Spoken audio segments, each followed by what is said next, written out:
بہت زیادہ فرار کرتے ہیں، بندوں کو دھوکہ دیتے ہیں، اپنے جال میں پھنسا لیتے ہیں۔ پہلے یہ بڑے میٹھے ہوتے ہیں، تو پہلے جیسے جو ہے کوئی بندہ اپنے داماد سے بات کرتا ہے ایسے ہی یہ جو ہے بات کرتے ہیں کہ میں نے اس کو اپنی بیٹی دینی ہے یا بہن دینی ہے، تو بعد میں جب پیسے لے لیتے ہیں تو یہ جو ہے آنکھیں نہیں ملاتے، ان کا لہجہ ہی اور ہو جاتا ہے۔ السلام علیکم ناظرین، میں خوش ملک ہوں، آپ دیکھ رہے ہیں یوٹیوب چینل۔ آج کی ویڈیو میں آپ سب کو خوش آمدید۔ تو آپ جیسا کہ جانتے ہیں کہ ہم ڈنکی کے متعلق بات چیت کر رہے ہیں اور ابو بکر بھائی آج ہمارے ساتھ موجود ہیں۔ پچھلی ویڈیو میں ان نے ڈے 1 اور ڈے 2 کے متعلق بتایا تھا۔ انہوں نے جیسا کہ آپ جانتے ہیں، اگر آپ پچھلی ویڈیو دیکھ چکے ہیں، کہ انہوں نے 2 راتیں جو ہیں پہاڑیوں میں اور جنگلوں میں نکالی، اور اس کے بعد جو بھی سفر ہوا، جو ٹریول ہوا ان کا ڈنکی کے متعلق، وہ اس ویڈیو میں ہم جانیں گے۔ تو ویڈیو کے ساتھ بنے رہیے گا، اور اگر ویڈیو آپ کو پسند آئے تو ویڈیو کو لائک کر لیجیے گا، اور اگر آپ چینل پہ پہلی بار آئے ہیں، نئے آئے ہیں، تو چینل کو سبسکرائب کر لیں اور ساتھ لگے گھنٹی کے بٹن کو بھی دبا لیں تاکہ جو بھی نئی ویڈیو آئے جلد از جلد آپ تک پہنچ سکے۔ تو چلیے ویڈیو کو کرتے ہیں سٹارٹ۔ ابو بکر بھائی یہ بتائیں کہ آپ پہلا دن اور دوسرا دن جیسا کہ پہاڑی کراس کرنے میں آپ نے گزارا، اور دوسرے دن صبح جب آپ اٹھے پہاڑی اس جنگل میں سے، تو اس کے بعد آپ نے کہاں کا ٹریول کیا، آپ کس طرف جو ہے آپ نے موو کیا، آپ کی اگلی منزل کیا تھی؟ بھائی ہماری اگلی منزل تھی کہ ایران سے بارڈر، ابھی ہمیں ایران کا بارڈر جو ہے ہم نے ابھی کراس کرنا تھا، تو اس لیے کہ ہم کو بہت مشکلات آئی ہیں اس میں، ٹھیک ہے، بہت ہمارا برا حال تھا، ٹھیک ہے، جس طرح کہ اب جس طرح بکریاں لے کے جاتے ہیں، یہ چیزیں لے کے جاتے ہیں نا، اس طرح ہم کو انہوں نے چلایا، اتنا کو چلایا کہ کیا پاؤں میں کے اندر چھالے بن کے، ہاتھ کے اندر، بیگ کے اندر، کئیوں کے بیگ بھی جو ہے گر گئے تھے۔ یعنی کہ وہ اگر آپ تھک بھی جائیں تو آپ کو بیٹھنے نہیں دیتا تھا، آپ کو کہتا تھا چلو، یعنی کہ اس نے زبردستی آپ کو چلایا ہے۔ تو آپ جو ہے حالات خود جانتے ہیں، آپ ڈنکی میں جو ہے پہلے آپ نے ویڈیو دیکھی ہوگی کہ ڈنکی جو ہے کتنی سخت ہوتی ہے، تو کتنا پیدل چلنا پڑتا ہے۔ تو ابھی تک آپ اتنا چلنے کے بعد جو ہے اتنا سفر کرنے کے بعد ابھی تک آپ ایران میں ابھی داخل ہوئے ہیں، ابھی ان پہاڑیوں میں آپ، اچھا آپ پہاڑیوں سے جب نکلے ہیں تو کہاں پہنچے ہیں آپ؟ ہم ابھی تک ایران کے اندر ہی تھے، ابھی بارڈر ہم نے کراس نہیں تھا کیا، ابھی جنگل بیابان ہی تھا، پہاڑیاں تھیں، تو اس لیے جو ہے ہم نے سفر ہی طے کیا ہے، ہم کو کوئی معلوم نہیں ہم کہاں پہ آ رہے ہیں، کہاں پہ جا رہے ہیں، ٹھیک ہے، بالکل ہم سیدھے دھیان چلی آ رہے ہیں، نہ کوئی گاڑی، نہ کوئی بات، نہ کوئی چیز۔ اچھا آپ مجھے یہ بتائیں، آپ نے یہ پہاڑی کا سفر، جنگلوں کا سفر جو ہے، جنگلوں میں سو کے نکالے جو راتیں، وہ کتنی راتیں آپ نے نکالی ہیں؟ کتنے دن کے بعد آپ کسی ایسے پوائنٹ پہ پہنچے ہیں جہاں کوئی آبادی ہو، جہاں پہ آپ نے اس نے آپ کو سیف لگائی ہو، کوئی کمرہ دیا ہو آپ کو باقاعدہ، جو ہے کوئی رہائش دی ہو، کوئی سسٹم کھانے پینے کا ہو؟ کتنے دنوں کے بعد آپ وہاں پہنچے ہیں؟ بھائی ہم 4 دن کے بعد ہم سفر کر کے ہم ایران شہر کے اندر موجود ہوئے ہیں، مشہد میں پہنچے ہیں؟ مشہد میں، جی۔ یعنی کہ 4 دن پیدل چلنے کے بعد اور جنگلوں میں سونے کے بعد، اتنی مشکلات دیکھنے کے بعد، یعنی کہ یہ زندگی اور موت کا ایک سفر ہوتا ہے، کیونکہ پہلے بھی میں بتا چکا ہوں کہ ایران کے جو جنگلات اور پہاڑ اور صحرا ہیں، جنگل تو اتنے گھنے نہیں ہیں، باقی صحرا اور جو پہاڑ ہیں وہ بڑے ظالم ہیں، اور ان کے جو سانپ اور بچھو ہیں وہ بہت زیادہ مشہور ہیں اس معاملے میں کہ وہ ڈس لیتے ہیں اور بندہ جو ہے فوراً اس کی جان نکل جاتی ہے۔ اچھا مشہد، وہاں آپ نے کتنے دن نکالے ہیں؟ ہم نے وہاں پہ ہم نے مہینہ ایک پورا نکالا ہے وہاں۔ اتنا اس نے لیٹ کیوں کیا، یعنی کہ اتنے زیادہ دن اس نے وہاں آپ کو کیوں رکھا ہے؟ ہم کو بس یہی کہتا رہا ہے کہ آپ کو بائی ایئر بھیجیں گے، ہم آپ کو جس کے بائی ایئر کے ویزے ہم ان کو بائی ایئر بھیجیں گے، جن کے بائی روڈ ہیں ان کو بائی روڈ بھیجیں گے، ٹھیک ہے، اسی طرح ہی۔ اچھا یعنی کہ آپ نے پہلے بھی بتایا پچھلی ویڈیو میں کہ آپ کی جو ڈیلنگ ہوئی تھی وہ بائی ایئر کی ہوئی تھی، تو آپ کو جو ہے اس نے بولا پاکستان میں ویزا نہیں لگ رہا ڈائریکٹ عراق کا، تو آپ کو پہلے میں ایران لے کے جاؤں گا، تو ایران سے بائی ایئر لے کے جاؤں گا۔ تو یعنی کہ آپ جانتے ہیں، مجھے تو پتہ ہے کہ وہ جو ہے ڈرامے کر رہا تھا ان کے ساتھ، کیونکہ وہ لے آتے ہیں بندے کو دا کے ساتھ جو ہے فراڈ لگا کے لے آتے ہیں پاکستان سے، کہ پاکستان سے ڈائریکٹ فلائٹیں نہیں جاتی یا ویزا نہیں لگ رہا، تو آپ چلیں بائی روڈ ایران چلے جائیں، تو وہاں سے میں آپ کو ویزا لے کے دوں گا اور آپ کو بائی ایئر جو ہے فلائی کروا دوں گا اور آپ جو ہے عراق پہنچ جائیں گے۔ تو یہ اسی دھوکے میں جو ہے بندے کو ایران لے کے آتے ہیں، تو آگے آپ خود جانیے کہ ان کے ساتھ کیا ہوا۔ اچھا 1 مہینے کے بعد کیا جو ہے کیسے آپ نکلے وہاں سے؟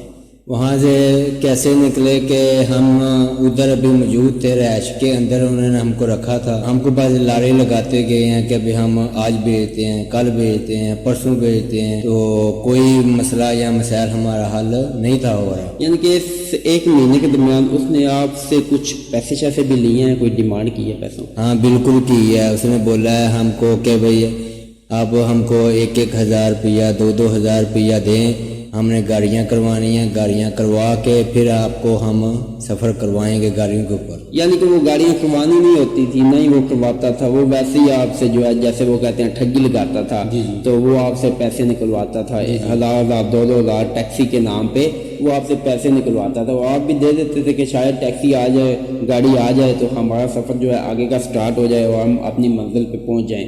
اچھا، اس کے بعد ایجنٹ کے ساتھ کیا کوئی بات ہوئی؟ جو آپ کا مین ایجنٹ تھا پاکستان میں، اس نے کتنے پیسے مزید مانگے آپ سے؟ ہمارے سے اس نے کم از کم، ہم 2 بندے تھے، اس نے ہمارے سے 2 لاکھ روپیہ اور مانگا، یعنی کہ 4 لاکھ روپے پہلے آپ نے دیے تھے، یعنی 2 لاکھ فی بندے کا آپ نے پہلے دیا تھا، اور آپ کی ڈیلنگ اس کے ساتھ یہ ہوئی تھی کہ 2 لاکھ میں آپ کو وہ پاکستان سے ڈائریکٹ بائی ایئر لے کے جائے گا عراق۔ جی اسی طرح، لیکن وہ آپ کو 2 لاکھ میں پاکستان سے ایران لے کے آیا، اور اس کے بعد جو ہے 2 لاکھ یعنی کہ فی بندے کا، آپ 2 بندے تھے، فی بندے کا جو ہے 1 لاکھ روپیہ یعنی کہ اس نے آپ سے اور مانگا ہے۔ جی بالکل۔ اچھا، وہ آپ نے دیے ہیں پھر پیسے؟ جی بالکل ہم نے دیے ہیں، ہم اپنے منزل مقام پہ پہنچنے کے لیے ظاہر بات ہے پھر ہم نے تو کرنا تھا دینے۔ اچھا، آپ نے اس کو بولا نہیں کہ یار بات آپ کے ساتھ بائیر کی ہوئی تھی اور 2 لاکھ میں فائنل ہوئی تھی، اور اب آپ بائی اور لے کے آئے ہیں، اور آگے جو ہے ابھی تک ویزا بھی نہیں لگا اور آپ لاکھ روپے اور مانگتے ہو، تو آپ نے کوئی بات اس کے ساتھ کی؟ ہم نے کی تھی اس سے بات، وہ کہتا جی ہم کو نہیں تھا معلوم کہ بھئی یہ ویزے بند ہو گئے ہیں اب۔ اچھا، میں آپ کو بتاتا چلوں، یہ ایجنٹوں کو سب پتہ ہوتا ہے، ان ایجنٹوں کو آنے والے دنوں تک کا پتہ ہوتا ہے، آنے والے 6 ماہ کا، بلکہ ان کو سال کی روٹین کا پتہ ہوتا ہے مکمل، عراق کے ویزوں کا، ان کو سال کی مکمل روٹین کا پتہ ہوتا ہے کہ کون سے ماہ میں ویزے اوپن ہونے ہیں، کون سے ماہ میں بند ہونے ہیں، لیکن یہ بغیرتی کرتے ہیں، یہ دھوکہ کرتے ہیں، فراڈ کرتے ہیں، لوگوں کو بے وقوف بناتے ہیں، اور جو نئے لوگ ہیں ان کو لوٹتے ہیں، ان سے پیسے نکلواتے ہیں۔ اچھا، آپ سے اس نے 1 لاکھ روپیہ مزید لے لیا؟ جی بالکل اسی طرح۔ جب آپ نے 1 لاکھ روپیہ مزید اس کو دے دیا ایران میں، تو 1 لاکھ روپیہ لینے کے بعد اس نے آپ کو کیا بولا کہ اب میں آپ کو بائیر بھیجوں گا یا ڈنکی لگاؤں گا؟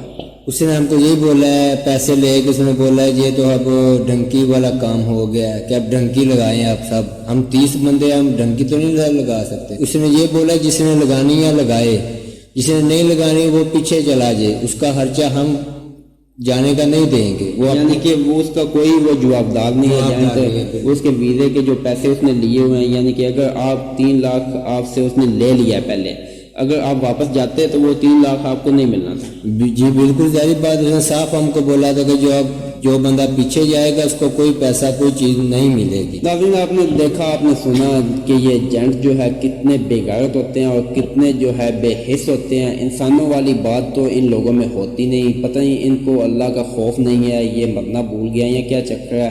آپ کے سامنے یہ بھائی بتا رہے ہیں کہ انہوں نے 3 لاکھ روپیہ لینے کے بعد انہوں نے بولا ہے کہ اب آپ نے ڈنکی لگانی ہے، اگر نہیں لگانی تو واپس چلے جاؤ، پیسے آپ کے نہیں ہیں، اگر ڈنکی لگاؤ گے ٹھیک ہے، نہیں تو آپ کو کوئی پیسے نہیں ملیں گے، حتیٰ واپس جانے کا جو بس کا ٹکٹ ہے وہ بھی آپ کو نہیں ملے گا۔ اچھا، اس کے بعد آپ نے ڈنکی یعنی کہ آپ آمادہ ہو گئے تو آپ نے ڈنکی سٹارٹ کی، وہ کیسا سفر تھا؟ بھئی وہ بہت زیادہ خطرناک تھا، اللہ پاک کسی کو بھی یہ ڈنکی نہ لگوائے، ٹھیک ہے۔ جو بھائی میرے سن رہے ہیں وہ مزید پاکستان میں ہی رہیں، یہاں پہ ڈنکی لگانے کی کوئی ضرورت نہیں ہے۔ آپ جب مشہد میں اب نکلے ہیں، مشہد سے آپ نے پیسے اس کو دے دیے، آپ نے یہ ڈیسائیڈ کیا کہ ہم ابھی ڈنکی لگائیں گے، کیونکہ آپ نے پہلے بتایا کہ آپ واپس جاتے تو پیسے جو ہے وہ آپ کو نہیں ملنے تھے، بڑا نقصان ہونا تھا 3 لاکھ روپے کا۔ تو اب آپ مشہد سے نکل کے کہاں پہنچے ہیں؟ ہم وہاں سے مقصد سے نکل کے پھر ہم کم گئے ہیں، کم سے آگے جو ہے نا پھر اس نے ہم کو سفر پھر کروایا۔ کم آپ گئے ہیں، کم آپ نے زیارت کی ہے، وہاں زیارت کرنے کے بعد آپ نے وہاں رکے ہیں کچھ دن یا ڈائریکٹ آپ کو سیدھا اسی دن آگے لے گیا؟ نہیں، ہم کو اس نے ہفتہ ایک ہم کو رہائش دی ہے، ٹھیک ہے. اس کے بعد پھر کوئی نظام نہیں ہوا تو پھر اس نے ہم کو نا بھی چلایا، پھر ڈنکی لگوایا. یعنی کہ ایک ہفتہ ایک مہینہ آپ کو اس نے مشہد میں رکھا ہے امام رضا علیہ السلام کی زیارت کے پاس. تو وہاں سے 1 مہینے کے بعد آپ کو نکالا ہے اور 1 ہفتہ جو ہے کم شریف میں جو ہے آپ کو اس نے رکھا ہے. آپ یہ بتائیں آپ نے کم کی زیارتیں کی ہیں؟ جی بالکل، کیوں نہیں زیارتیں کی ہیں، اللہ کا شکر. مزہ آیا ہے؟ جی بالکل، کیوں نہیں آیا بھائی. اچھا چلو، اللہ پاک آپ کی زیارتیں قبول فرمائے. زیارتیں جو ہے وہ تو اچھی بات ہے، ہو گئی ہیں. تو ڈنکی تو ویسے ہی آپ نے لگانی تھی.